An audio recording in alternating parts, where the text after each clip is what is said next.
part sur l'architecture alors. Ouais. Ok.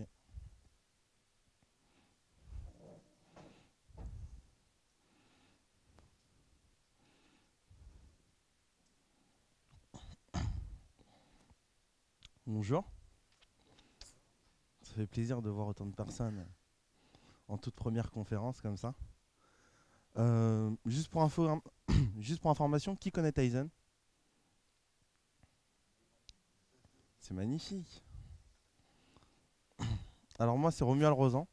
Je suis développeur évangéliste chez Intel sur la plateforme Tizen. Donc l'idée de mon travail, c'est vraiment d'accompagner les développeurs. Moi, mon boulot, c'est vraiment la relation développeur. Donc c'est accompagner les développeurs sur la plateforme, sur les développements d'applications sur Tizen, que ce soit technique ou marketing, même si c'est pas vraiment mon travail. Les formations, les devlabs, tout ce qui est concours, hackathon, voilà. Entrez, entrez, installez-vous. Donc voilà, tout ce qui est relation développeur sur la plateforme Tizen, c'est moi. Donc n'hésitez pas à me contacter si vous avez des informations ou des questions complémentaires ou si vous désirez vous mettre sur Tizen et vous voulez plus amples informations. Donc Tizen, ben, à la base, ça vient justement ça vient de la Tizen Association. Donc c'est un regroupement de beaucoup d'entreprises. Donc énormément d'entreprises, tous dans le mobile, qui qui voulaient créer justement une plateforme open source basée sur un noyau Linux, qui serait vraiment 100% open source et détaché de tout constructeur en particulier. Donc là, le projet en lui-même, il appartient à la Linux Foundation et il est épaulé, accompagné, développé par justement toutes ces boîtes-là. On a la association, elle est divisée en deux groupes. On a toute la partie qui va s'occuper de la promotion de la plateforme et on a la Technical Steering Group qui s'occupe vraiment du développement. Donc Samsung et Intel, on s'occupe vraiment de créer la plateforme, de la développer et après toute l'association va la mettre en avant, va la promouvoir. Donc on peut voir l'association vraiment c'est marketing, App Store, vraiment tout ce qui est dans la promotion et nous on va vraiment créer tous les outils et le système. On vous parlera ensuite de toute l'architecture de la plateforme. On a donc l'idée vraiment, c'est un gros système 100% open source, cross-platform. L'idée c'est de pouvoir le mettre partout. Donc on va la voir entrer. Il va arriver en premier sur les smartphones.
et autres.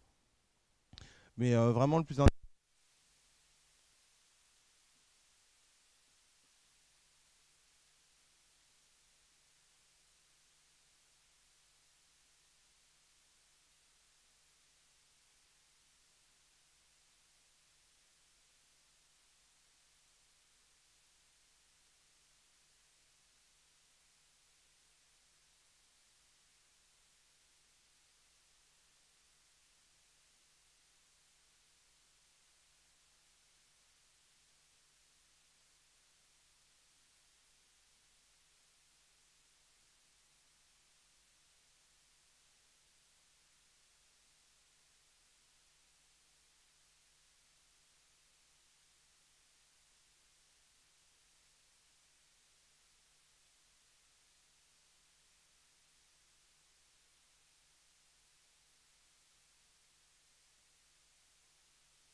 mais aussi toutes les API Tizen pour accéder à tous les composants du téléphone et les autres technologies web. Donc, il y a un store dédié. Bonjour. Un store dédié qui est assez intéressant aussi, où, où le process il est super simple, que ce soit pour développer ou poster une application. Ce qui est intéressant, c'est qu'avec les outils, on va développer notre application. Le packaging se fait automatiquement. C'est-à-dire qu'il n'y a aucune démarche à faire à partir du moment où on a testé notre app sur un téléphone ou même sur l'émulateur. Le package se crée automatiquement. Et poster son app sur le store devient après super facile en fait. On a donc le seller store pour pouvoir déposer les apps est déjà disponible. Il est ouvert. Et en ce moment d'ailleurs court un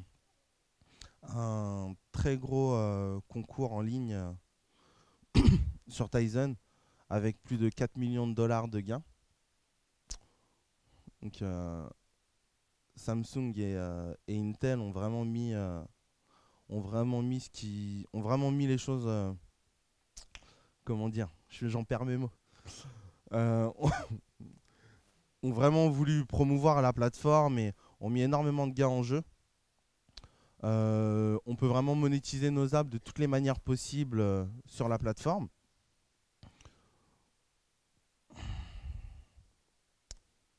Les outils de développement. Voilà.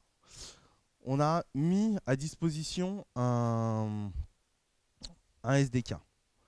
Le SDK, l'idée c'était de savoir qu'est-ce qu'on allait mettre.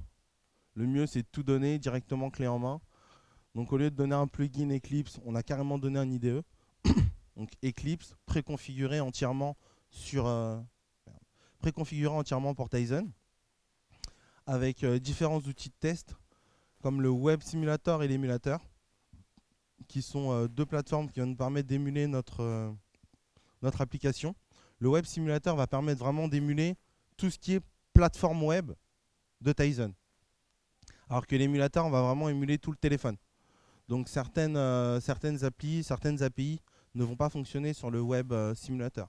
Il simule la plateforme web. Quand on va utiliser des API telles que File System qui va permettre de fouiller à l'intérieur des différents fichiers du téléphone, concrètement, le téléphone n'est pas émulé derrière, donc c'est des accès qui ne vont pas fonctionner, qui vont faire planter l'application sur le Web Simulator. L'idée, c'est que le Web Simulator c'est basé sur un Chrome, donc il est très rapide, il tourne assez vite. L'émulateur demande beaucoup de ressources, donc c'est vrai que quand on a une web app à porter et qu'on veut vraiment développer assez rapidement, tester assez rapidement, mieux vaut utiliser le Web Simulator pour démarrer. Avec aussi différents outils tels que l'Event Injector qui permet d'envoyer des événements sur le téléphone pour simuler un appel, un SMS, pour tester toutes les réactions que va avoir notre application. L'UI Builder, c'est pour créer nos pages web en drag and drop. Personnellement, je trouve ça très moche. L'outil est bien fait. Bah après, je préfère coder mes pages en HTML5. Euh, on a la documentation complète de Tizen est disponible directement à travers le SDK.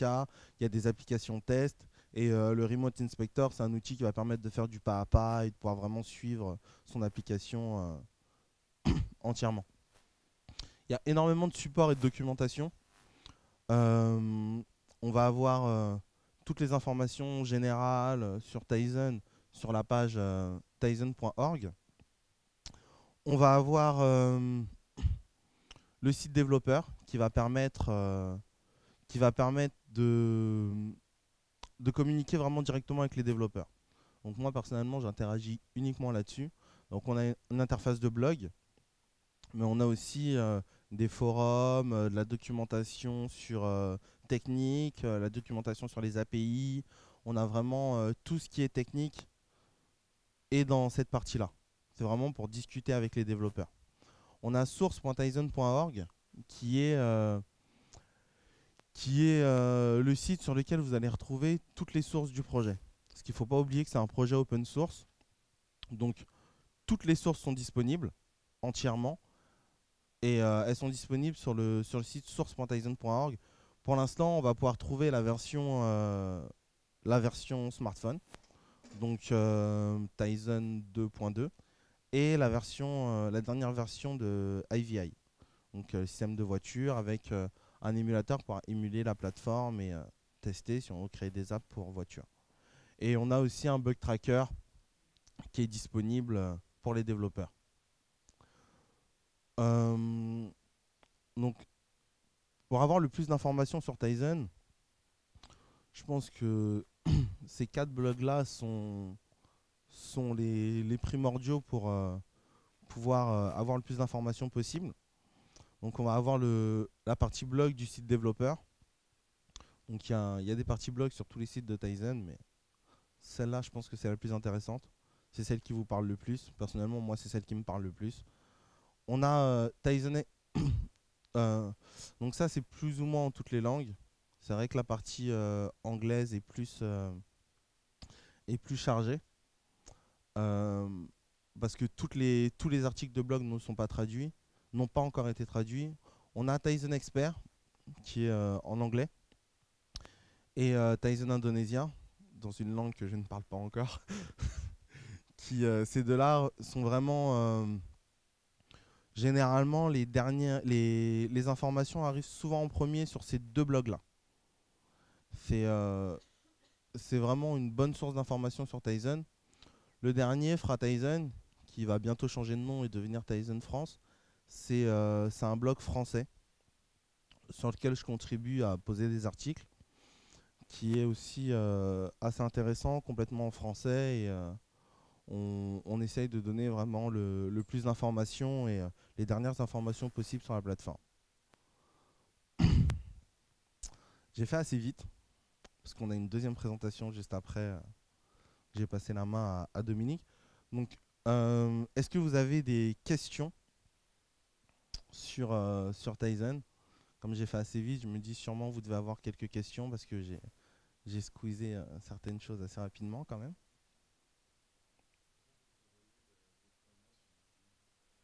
C'est-à-dire?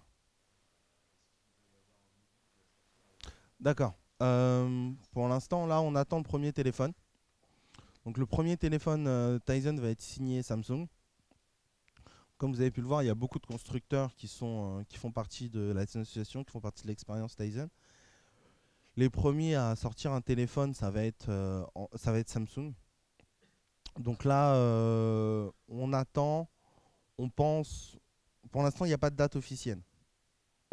Mais logiquement, on devrait en avoir un d'ici janvier. On pense que un téléphone un téléphone sera commercialisé. Donc on espère avoir une cérémonie d'unpack avant, donc d'ici la fin de l'année, et une commercialisation d'ici le premier trimestre 2014, quoi.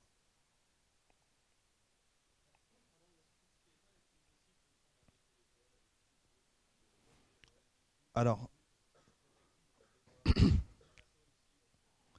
Alors, il y a les plateformes de développement, les développeurs plateformes, donc les plateformes de développement qui ont été distribuées à certaines occasions, qui sont basées sur des S3. Donc il y a des téléphones déjà sous Tizen qui circulent. C'est vraiment des plateformes de développement.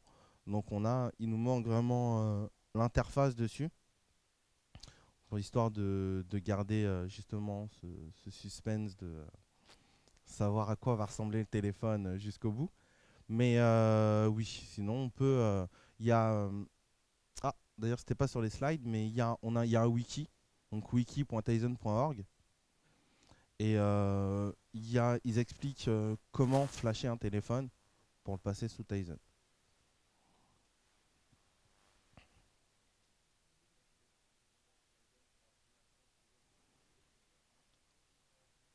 Alors, on n'a pas besoin. Ça fait partie des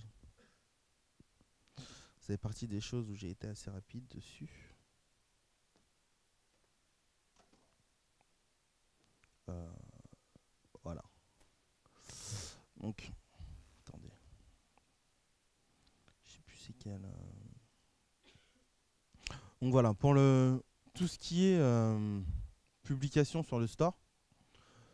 Donc comme je disais, quand on crée son appli, dès que l'appli, à chaque fois qu'on la teste, le package il se fait automatiquement.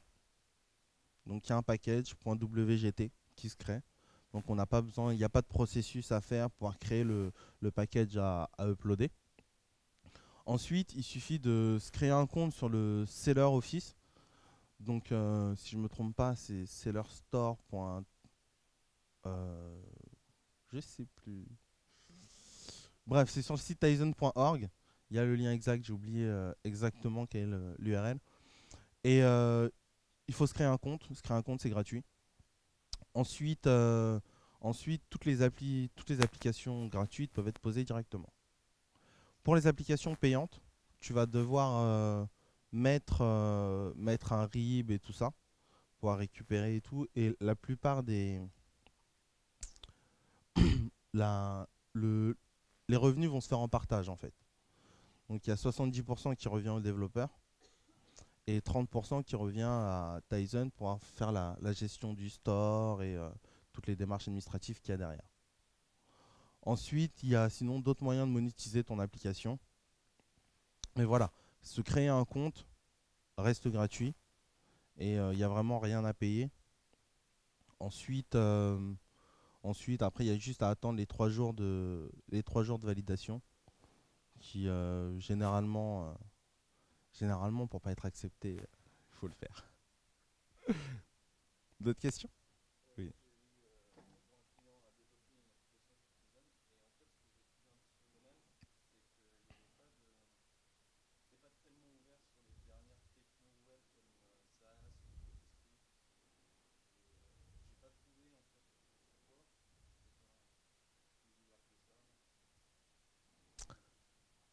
Pour être franc, je sais pas.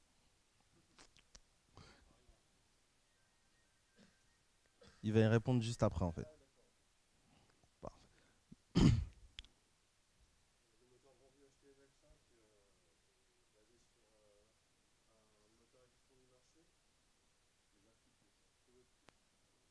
Voilà. Ok.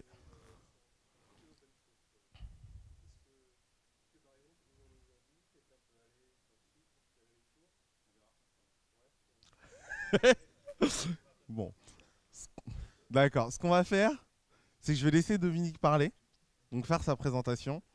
Et s'il y a d'autres questions, on va y répondre en duo. Je te, je te donne ça. Pas de problème.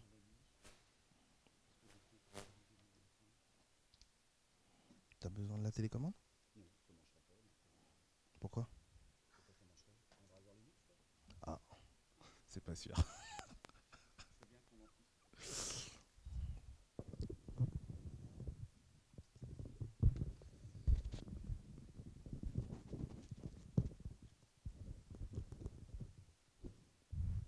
Bonjour, ça marche? Est-ce que j'ai un écran là? Alors ici. D'accord. Ok. Ouais, c'est bon.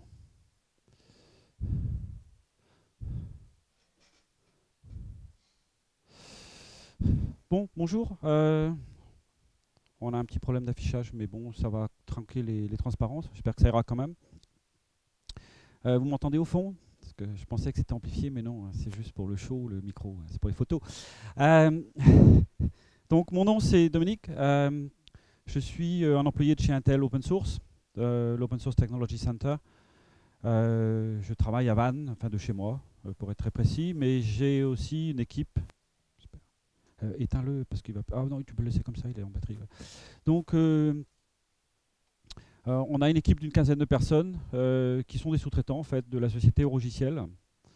Il y a 3 représentants qui sont ici, donc on est venu avec des collègues, si vous avez des questions. Donc nous, on ne développe pas des applications, on développe la plateforme. Et en particulier, on a des modules un peu spécifiques, donc on a fait de l'intégration sur une plateforme PC. On s'occupe de modules sécurité, on s'occupe là du multi-user, de l'extension multi-user pour Tizen 3. Donc on est vraiment sur la partie plateforme. Juste un mot, parce que la présentation a été faite avec un collègue de Eurogiciel. Donc Eurogiciel, c'est une société qui est sur la région Bretagne, entre autres. Et entre autres, l'équipe de Rennes et de Vannes sont spécialisés en open source. Donc ils ne font quasiment que ça. Ils ont fait des développements, entre autres, sur des activités du type Mirapcast, Wayland, et puis l'intégration de WebKit 2 sur Wayland. Donc, on l'a déjà dit, Tizen est une plateforme à profil multiple. Alors, quand on dit profil multiple, il faut quand même comprendre quel est le but de Tizen. Indépendamment de ce que dit Romuald, qu'il aime bien avoir Tizen sur un PC, Tizen n'est pas fait pour aller sur un PC. Dans le sens où Tizen n'est pas un concurrent d'un Ubuntu, d'un Fedora ou d'un OpenSUSE. C'est avant tout une plateforme destinée à créer des devices connectés, donc des appareils qui vont se connecter sur Internet, donc qui vont être un peu plus sophistiqués que ce qu'on entend traditionnellement dans l'embarqué petit. Et donc on fournit une plateforme qui est prévue pour être embarquée, mais qui a déjà un certain nombre de modules importants, genre communication 3G, système de rendu HTML5, tout ce qui est intégration de la messagerie et des services data par rapport au mobile, un système de sécurisation, justement pour ne pas vous faire casser la plateforme quand vous avez votre device. Enfin, il y a un certain nombre de blocs qu'on fournit qui traditionnellement ne sont pas réellement disponibles de façon simple sur une distribution PC, mais qui ne sont pas non plus disponibles sur les distributions embarquées où en général vous n'avez pas la sécurité, vous n'avez pas le système 3G, vous n'avez pas un DLNA, enfin il y a un certain nombre de blocs importants qui vous manquent quand vous voulez faire un device connecté. Donc voilà ce que nous, on vise. Alors, une des questions, c'était Tizen est un projet open source. En fait, jusqu'à Tizen 2, Tizen était un projet développé en privé entre Samsung et Intel, dont les codes étaient mis à disponibilité de façon gratuite. Depuis le début du développement de Tizen 3, il y a de ça 4-5 semaines, on a commencé, à peu près. On est passé sur un modèle de développement open source, et donc l'ensemble des codes en cours de développement sont disponibles sur les Git. Alors, il faut quand même faire la différence très importante entre ce que Romuald vous a passé, qui est comment développer une application pour Tizen, et nous, ce que l'on fait, qui dit on fait une plateforme. Ce qui est vraiment en développement open source aujourd'hui, c'est le développement de la plateforme. Maintenant, soyons très honnêtes, la plupart des gens qui travaillent sur les plateformes sont des professionnels. Vous pouvez venir, mais il faut reconnaître ce qui est, c'est un système professionnel. Donc, j'ai une présentation avec moi, si vous avez des questions, sur les problèmes de gouvernance, comment on peut devenir un contributeur, comment on peut maintenir. Tout le monde peut devenir contributeur. Il suffit de s'inscrire et aller sur le Git et proposer votre code et avoir des revues. Vous passerez par un système Gerrit. Soyons très honnêtes, il faut que votre code soit pertinent. Donc soit il correspond à un bug, soit il correspond à une demande de facilité. Il y a aussi une mailing list qui a été mise en route il y a de ça 4-5 semaines, juste avant LinuxCon à Édimbourg, dont je pourrais vous passer les liens, qui est en fait dev-tizen, qui est la mailing list qui comprend les développeurs de la plateforme, sur lesquels tout le monde peut aller. Donc vous pouvez vous inscrire sur cette mailing list, et vous aurez accès en fait au fonctionnement de la plateforme.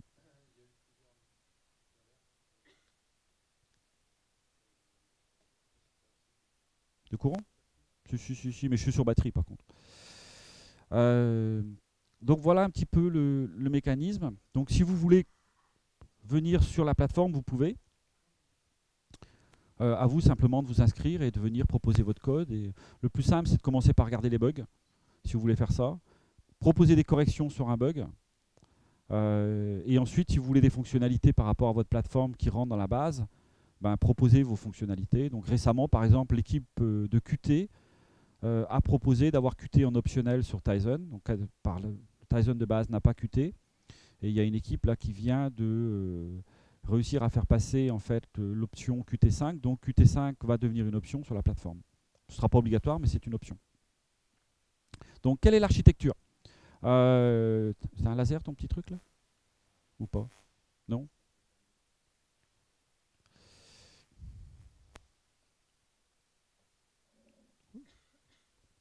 Non? Ouais. T'appuies. Ouais, d'accord. Donc l'architecture est assez simple. D'abord, c'est un kernel standard. D'accord? Donc on n'a pas de modification spécifique du kernel. On a un certain nombre d'options qu'on a activées, comme les options de sécurité de SMAC, mais on n'a pas de fonctionnalité particulière au niveau du kernel. Donc Tizen ne demande pas de kernel spécifique. Après, on a un certain nombre d'applications qui sont des applications core de middleware que l'on fournit. Ces applications sont écrites en système natif. Donc on retrouve des trucs classiques. Donc on trouve un module graphique qui peut être soit X, soit Wayland. Ça, c'est à votre choix. Je pense qu'à terme, le choix n'existera plus, mais pour l'instant, le choix est encore ouvert. Vous avez un module multimédia qui vous permet de faire de l'indexation de contenu. Vous avez un module web dont on a parlé. Donc c'était la question tout à l'heure. Quel est le module web? En fait, on est parti sur un WebKit 2 compilé contre EFL, avec un certain nombre d'optimisations et une partie de plateforme d'extension en fait, d'API par un système de plugins qui permettent d'avoir accès aux API W3C les plus récentes, aux API candidates au W3C parce qu'on voulait les avoir dès le départ alors qu'elles n'ont pas encore été acceptées, et un certain nombre d'API spécifiques Tizen parce que le W3C n'a même pas encore commencé à réfléchir comment ils allaient ouvrir ce centre de service sur une plateforme web. Donc vous avez par exemple accès aux API device qui vous permettent de changer votre adresse IP depuis une page web. Bon, ce genre de choses qui ne sont pas normalisées. Un service de messaging. Donc par messaging, il faut entendre à la fois tout ce qui est SMS, puisqu'en fait on a une intégration mobile, mais ce qui est aussi du type Jabber et IRC, quoi. Donc vous avez un module global d'intégration. Le module de sécurité, c'est SMAC. Donc ça nécessiterait une présentation en lui seul. En deux mots, c'est un système de label. C'est un peu plus léger qu'un EC Linux ou qu'un AppArmor, mais ça permet de faire un Mandatory Access Control et donc d'imposer qu'une application ne puisse accéder qu'à un certain nombre de ressources, y compris dans le kernel. Donc il y a un système de tagging qui va permettre sur chaque paquet de restreindre en fait, les accessibilités d'une application ou d'un module natif à certains services. La base, la connectivité, c'est Codeman. Donc, si vous avez des distros standards, probablement que vous utilisez Network Manager. L'avantage de Codeman, c'est qu'il sert aussi la 3G. Donc, vous avez les systèmes de roaming 3G qui sont intégrés dedans, soit directement par un dongle 3G ou par un modem 3G si vous êtes sur un téléphone, soit par un module Bluetooth si vous passez par un module Bluetooth. Et puis, le module téléphonie, sachant que le module téléphonie Ophono est open source, mais que par contre les modems ne sont jamais open source. Ça, faut pas. Donc là, il y a une grosse partie d'adaptation qui est à faire si vous voulez vraiment faire un téléphone. Donc ça, c'est pour le core. Au-dessus du core, on récupère en fait deux environnements natifs. Un qui est obligatoire pour être un device Tizen, qui est le Web Application Framework. Donc c'est la seule contrainte en fait pour avoir la marque Tizen sur un device, c'est de fournir au moins l'API Web Runtime, avec tous les services associés. C'est-à-dire que vous n'avez pas du tout l'obligation de fournir les services natifs. Ce qui veut dire que vous n'êtes pas garanti que les services natifs seront disponibles sur tous les devices Tizen, par opposition aux services HTML5. Au jour d'aujourd'hui, par exemple sur Tizen 2.2, seul le téléphone fournit les API natives. Le système AVI, par exemple, ne le fournit pas. Donc, qu'est-ce qu'on va avoir ici? On va avoir un certain nombre d'API qui vont vous permettre de gérer traditionnellement de la vidéo, moins traditionnellement du touch, du WebGL qui est en train d'arriver un peu partout, des notions de worker si vous voulez faire du multitâche. Vous allez avoir les extensions sur les devices API qui vont en fait vous permettre d'accéder à des services qui sont pour la plupart d'entre eux plus associés aux services téléphonie. Par exemple faire du push, avoir des notifications en push si vous avez un service de ce type-là, utiliser votre NFC, accéder à vos contacts, mais aussi vous voyez les systèmes info. Donc vous allez pouvoir récupérer vos indications sur votre batterie, le positionnement de votre écran, la taille de votre écran, ce qui va vous permettre de faire des applications qui sont un peu plus faciles à gérer au niveau des différents modèles. Le framework natif fournit grosso modo la même chose, mais en C++. En fait, il est hérité du projet Bada de Samsung. Pour ceux qui connaissaient Bada, il a changé un peu, mais fondamentalement, c'est le modèle Bada. Donc avec des surclasses qui vous permettent d'utiliser un système de UI qui vient s'intégrer dans l'environnement de façon propre. Alors, je vous rappelle qu'au jour d'aujourd'hui, le système natif n'est disponible que sur le téléphone. Pour Tizen 3, je ne sais pas quels sont les devices qui décideront d'implémenter le système natif. Certainement le téléphone, mais par exemple pour AVI, j'en ai aucune idée. Et au-dessus, vous allez récupérer des applications de différents types. Alors, ce qui est important de se rappeler, c'est que la seule contrainte, c'est quand même la contrainte HTML5 pour avoir le modèle Tizen. Donc là, on a vu le profil mobile. Si on regarde le profil AVI, et là, je suis en Tizen 2.2, puisque Tizen 3 est en cours de développement, donc on ne sait pas comment il sera. On retrouve la même chose au niveau du corps. Par contre, ce que vous constatez, c'est que la seule couche applicative qui est fournie est une couche en fait de type HTML5. Maintenant, les fabricants de voitures qui, eux, font des plateformes, ont la possibilité de rajouter des applications plateformes, qui, elles, sont rajoutées de façon native, indépendamment du système Tizen. Mais ça, il faut bien comprendre que ce ne sont pas des applications en tant que telles Tizen.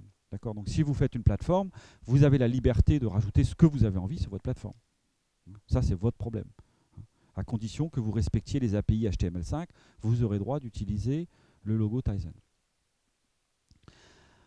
Alors, un point de détail important, un certain nombre de codes disponibles, par exemple, c'est le cas du Web Framework et c'est le cas du système de téléphonie, ou du moins d'une partie du messaging.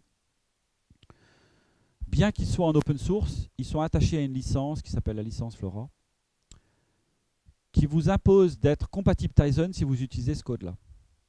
C'est-à-dire qu'il y a certains modules du bloc Tizen qui ne peuvent être utilisés que si vous faites un device qui est compatible Tizen. Donc vous ne pouvez pas prendre, je ne sais plus quel bloc on avait, nous qui était en licence Flora. Tu te rappelles, tu avais regardé ça toi?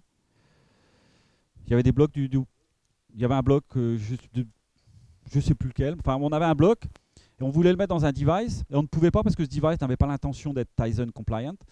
On ne pouvait pas. Donc il faut faire un petit peu attention quand vous faites votre plateforme, ce qui est un cas assez classique dans le monde de l'open source, où vous pouvez récupérer un certain nombre de contraintes par rapport aux sources que vous récupérez. Donc, détail de l'architecture. Donc, on récupère l'application framework. Donc, celui-là va vous permettre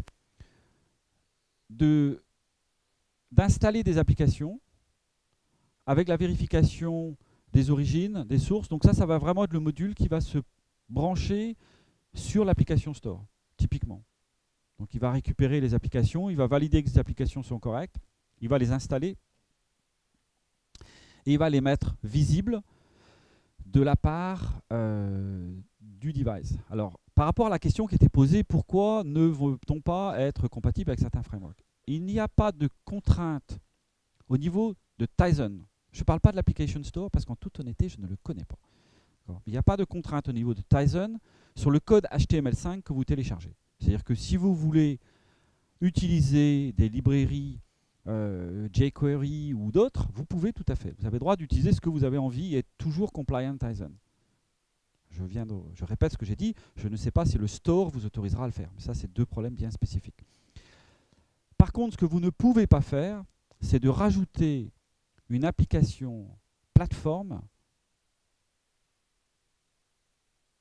depuis un applicatif. C'est-à-dire que si vous avez un moteur que vous voudriez rajouter, Qt est un bon exemple, vous avez écrit une application et vous utilisez des sous-systèmes de Qt, si la plateforme n'a pas Qt, vous ne pouvez pas le rajouter depuis un environnement applicatif. Alors c'est une discussion qui est en cours sur la mailing list pour Tizen 3, certaines personnes voudraient le faire, moi personnellement j'y suis absolument opposé. C'est discuté, pour l'instant c'est pas possible. Donc ça reste une contrainte. Donc si vous voulez utiliser des modules, ils doivent être présents. Alors dans les applications, dans les verticaux qui supportent les applications natives, exemple le mobile en 2.2, vous avez la possibilité de faire des applications hybrides. Et donc il y a un service qui s'appelle MessagePort qui vous permet d'échanger des messages entre votre environnement natif et votre environnement HTML5. Et là, grosso modo, vous pouvez faire à peu près ce que vous avez envie dans le respect des règles de sécurité. Et rappelez-vous ce que je vous ai dit, tout est protégé par SMAC.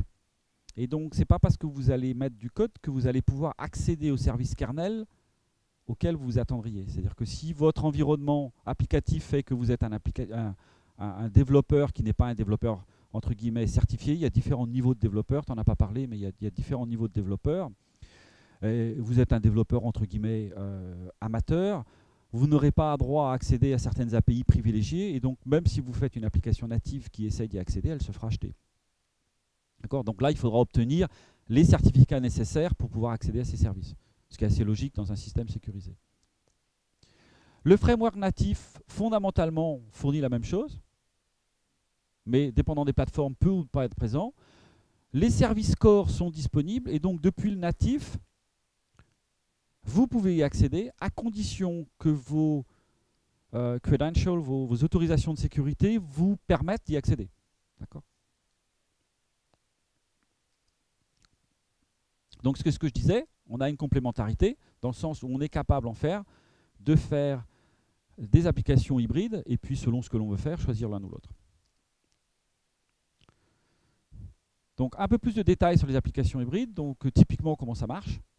On va récupérer une application web qui est très portable, une application hybride, où on va avoir la partie qui est rapide. Vous avez besoin de faire un calcul un peu mathématique sophistiqué. Le faire en HTML5, c'est rarement une bonne idée.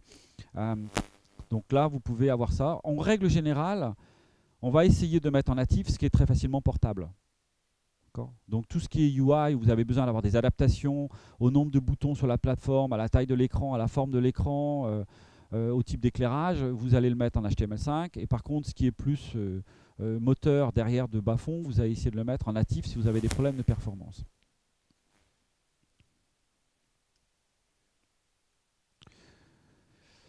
Je ne rentrerai pas dans la comparaison parce que grosso modo, c'est ce qu'on vient de dire.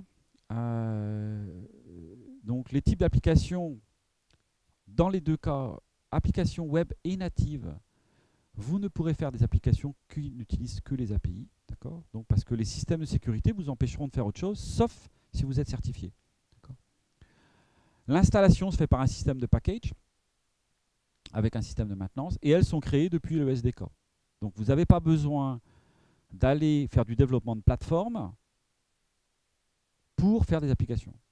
Donc à part rajouter des fonctionnalités sur la plateforme qui ne sont pas disponibles, ou créer un Tizen pour un hardware qui est le vôtre, vous avez décidé de faire une version de Tizen spéciale vélo, nous on ne l'a pas faite, vous avez votre propre matériel, vous allez devoir le faire.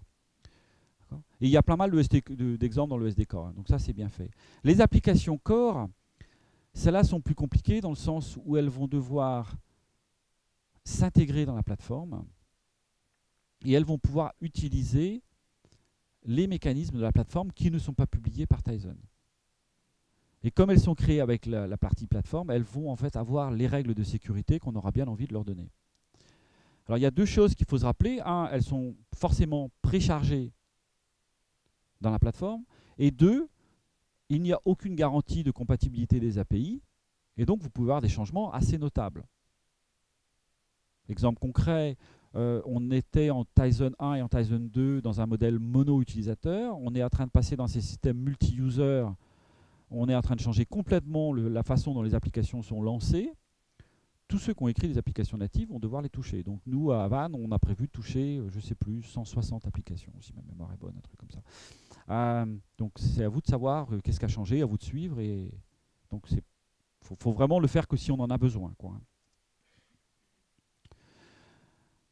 Le Web Framework, donc, c'est traditionnellement du WebKit 2, ça c'est pas très original. Ce qui est un peu plus particulier, c'est qu'il est intégré sur EFL, ce qui a posé quelques petites difficultés de création, mais par contre qui donne des performances intéressantes, surtout pour les gens qui sont restés en X11. Pourquoi? Parce que EFL a une méthode d'affichage qui est associée à un système de signe graph, pour ceux qui ont regardé ça, et donc il ne redessine que ce qui a besoin d'être redessiné. Donc en fait c'est très économique au niveau des activités graphiques. On a rajouté les API supplémentaires, les API device, et puis au niveau des interfaces utilisateurs, dans le SDK, il y a un certain nombre de facilités qui ont été rajoutées, entre autres l'intégration assez facile de jQuery Mobile, qui permet de faire des applications de façon simple, assez sophistiquée. Ce n'est pas forcément ce qui a les meilleures performances, mais c'est raisonnable. C'est un peu comme quand on utilise Qt. Hein. C'est un compromis entre la facilité de développement et puis un certain nombre de contraintes. Et puis, il y a un certain de petits outils supplémentaires qui ont été rajoutés, des widgets, des animations, des exemples plus sophistiqués, par exemple en WebGL. Donc ensuite, vous allez vous intégrer dans le système de paquets, qui est le système de W3C, et donc vous aurez un cycle de vie qui vous sera posé et imposé. Vous aurez la même chose sur les applications natives, où votre application peut être tuée, peut être redémarrée. Enfin bon, on est dans le monde du device connecté. Beaucoup d'entre eux travaillent sur batterie, ils ont des contraintes mémoire très fortes.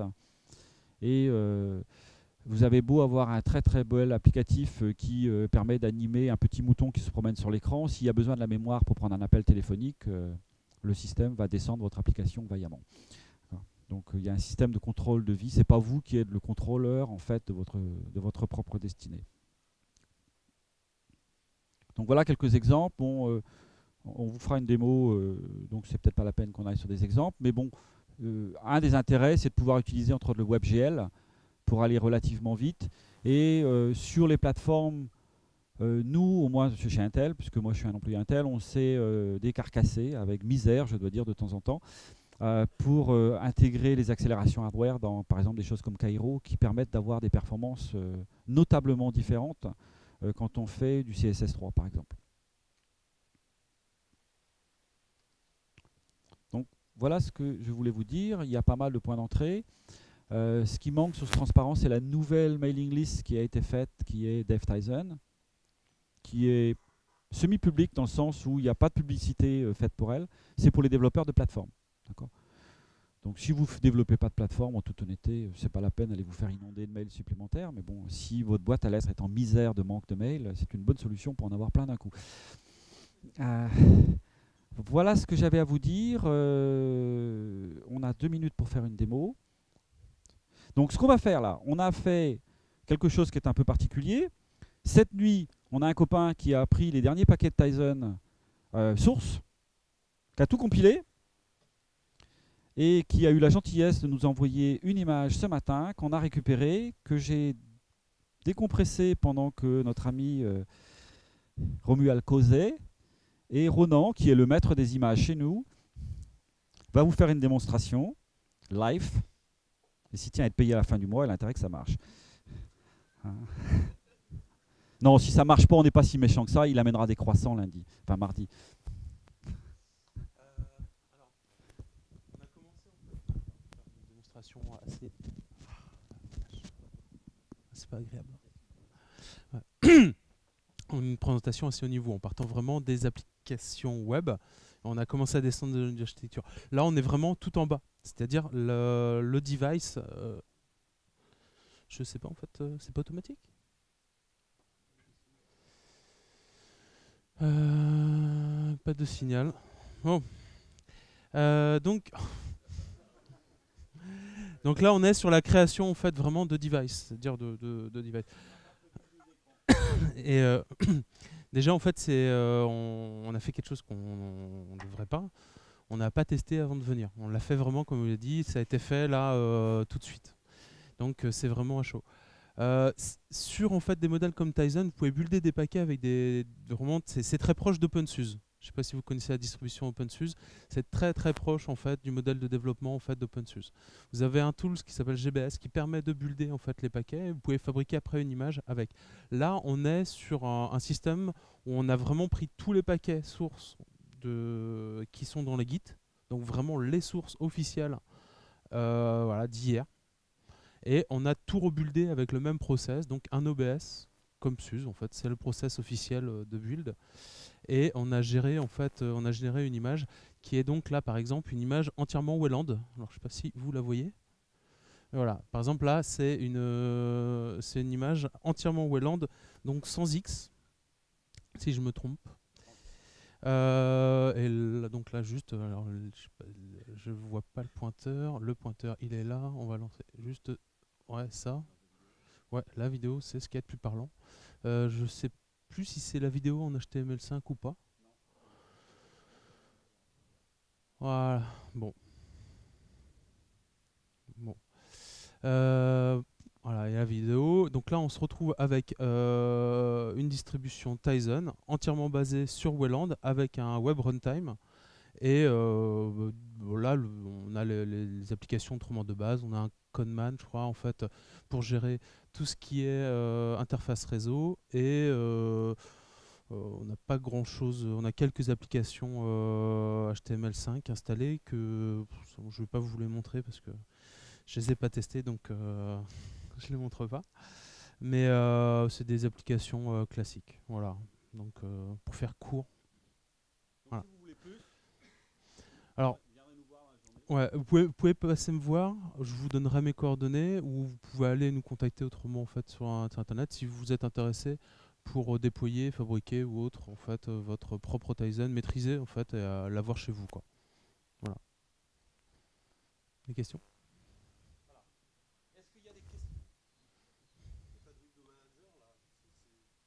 C'est Weston.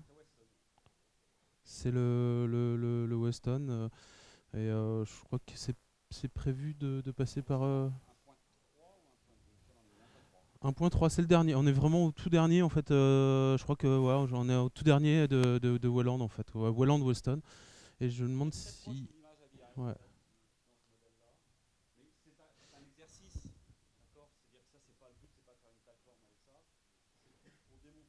Hmm. Hmm. Vous avez toute l'infrastructure, on peut vous donner, vous fournir toute l'infrastructure pour le faire. Et vous la maîtrisez complètement et vous pouvez être complètement indépendant. Voilà, vous avez ce que vous voulez.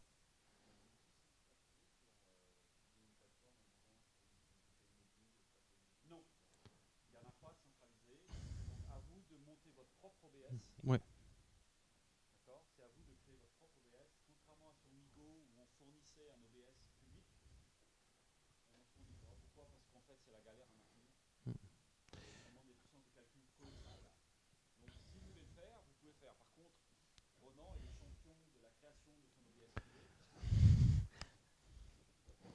Non, mais il n'y a pas de problème. On peut prendre contact et je vous guiderai, je vous aiderai si vous voulez à déployer un OBS, à linker en fait dynamiquement votre OBS avec les sources Tizen, avec ce que vous voulez, comme vous voulez.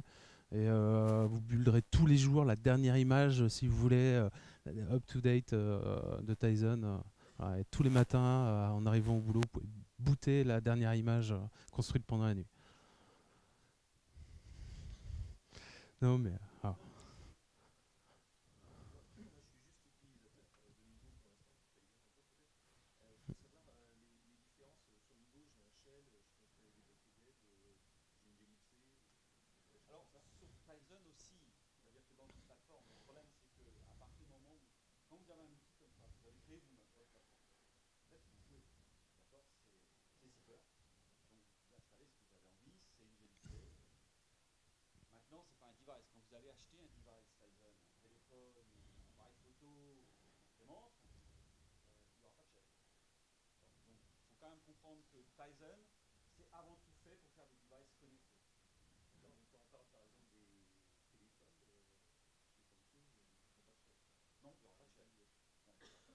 sur les téléphones Migo, il n'y a pas de shell non plus.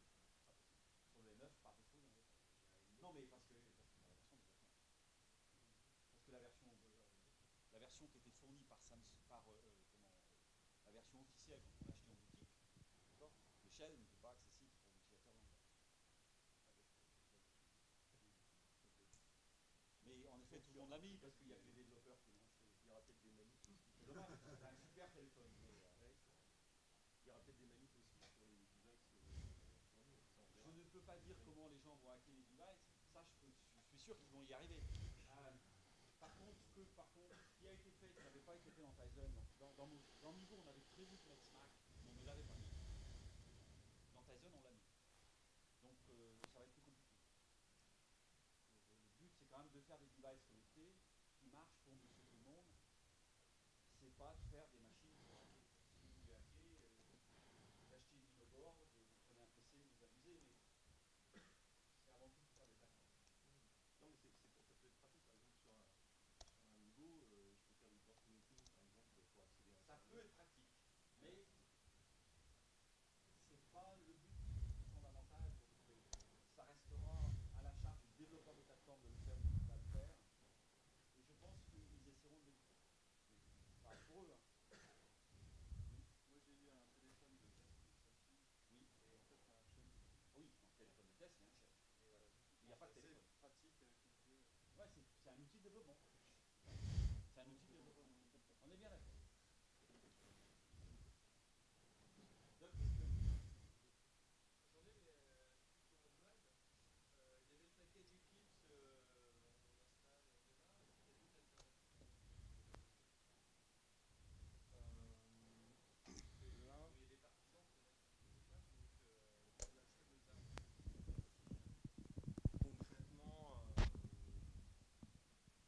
Concrètement, à oui. part Mais non, en fait, oui, mais le problème qu'il y a, c'est pour faire le package.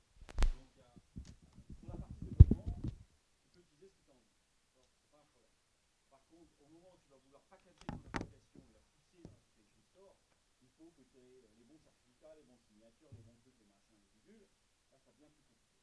Donc, j'aurais tendance à dire pour la partie packaging, les outils qu'on a sont des outils standards. Mais c'est probablement trop compliqué d'aller s'embêter à le faire. On peut avoir à la limite un autre studio super content, et puis Non, mais après, ça reste du dev HTML5. Par contre, Donc, avec n'importe quel outil qui permet de développer du HTML5, tu vas développer ton app. Maintenant, comme il dit, c'est vrai que après, pour faire tout ton package et vraiment faire ton projet Tizen, il faut que tu passes par le SDK Tizen. À la rigueur, il y a des outils comme le XDK d'Intel, où Tizen est déjà implémenté dessus. Et par contre, Voilà. il y a un autre point qu'il faut remarquer, c'est que dans le SDK, on a intégré l'émulateur directement, avec toutes les accélérations hardware. Et il y a même quelqu'un qui a fait une distribution Ubuntu qui intègre Mixu et la totale prête, installée. Ouais. C'est un peu la galère à C'est installer sûrement. ce truc. Donc c'est une solution simple. Toutes les API si tu restreins certaines API qui sont bien connues et publiques, tu vas pouvoir utiliser n'importe quoi. du coup pour les enfants d'utilisateur,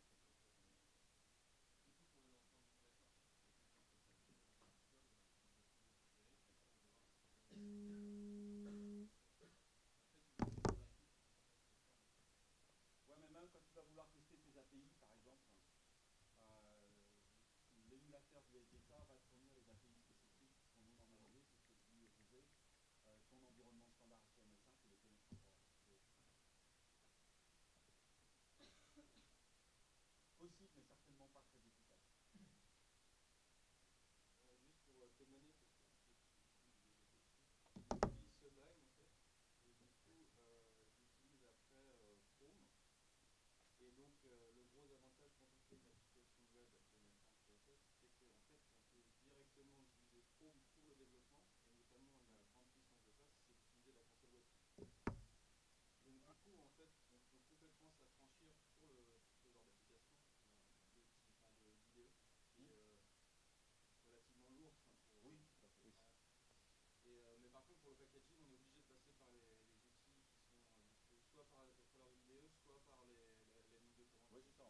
services en dessous du Ouais, voilà. SDK.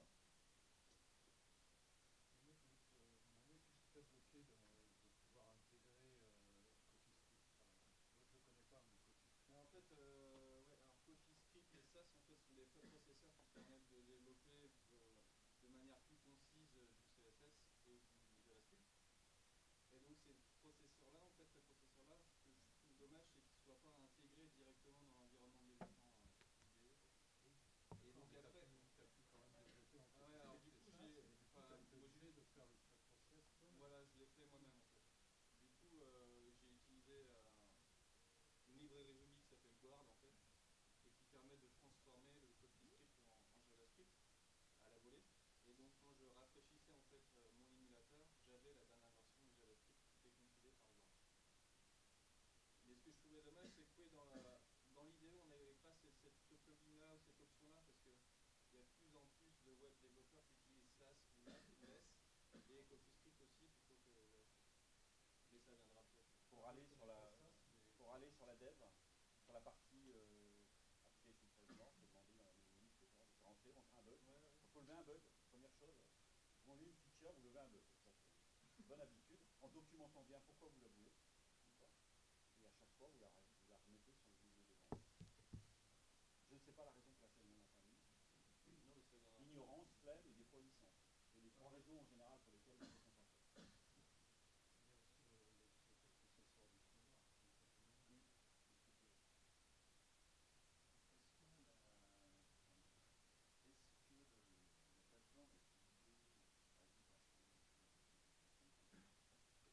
impossible puisque c'est une application locale. En pratique, au jour d'aujourd'hui, Tizen a été porté essentiellement sur les plateformes donc mobiles, pareil pour Samsung. Il y a d'autres fabricants qui travaillent sur les plateformes mobiles mais qui n'ont pas fourni, on croit, le résultat, et donc ils ne sont pas suivis. Il y en a quelques autres. Est-ce qu'ils en font ça? J'en sais rien. Je sais qu'ils en ont fait. Sur la partie IVI, il y a des gens qui travaillaient sur des processeurs plutôt du type Intel et Infineon, il y a les deux, la section 352, plutôt au 32 bits. Nous, on a fait tous nos développements en 64 bits, donc ça peut être porté sur n'importe quoi. En toute honnêteté, aujourd'hui, si tu veux sortir de l'architecture ARM et de l'architecture Intel, il a un sacré boulot devant lui parce qu'il est tout seul. C'est faisable, mais il est tout seul. Mais autrement, c'est un kernel standard. Hein, donc, comme je disais, il n'y a pas de spécificité propre au niveau du kernel, à part que c'est un kernel très récent.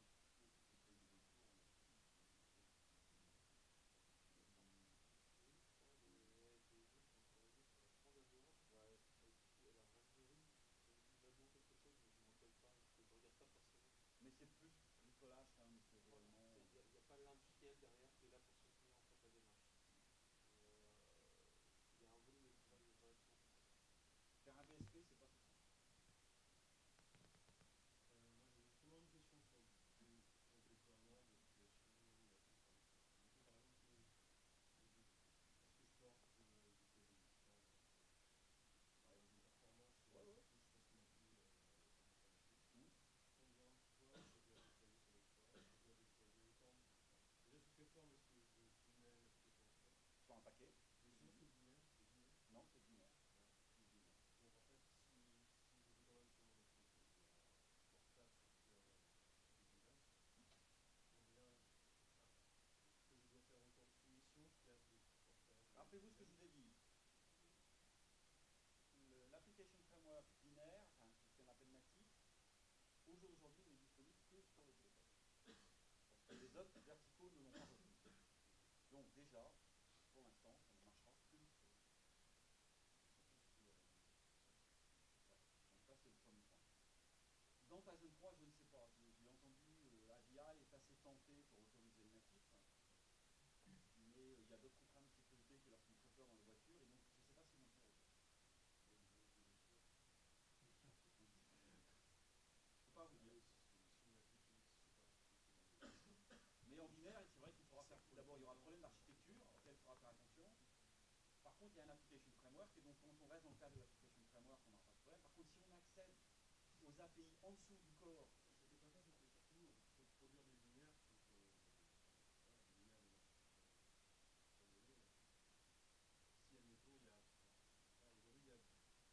Ce qui se dessine, c'est qu'il y a des plateformes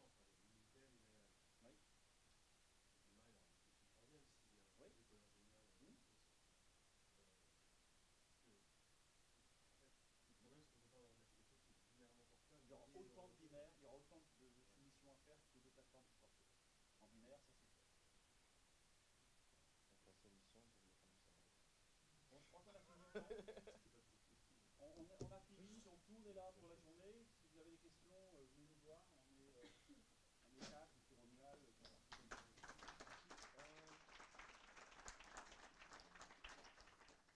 S'il y en a qui veulent voir les téléphones, j'en ai.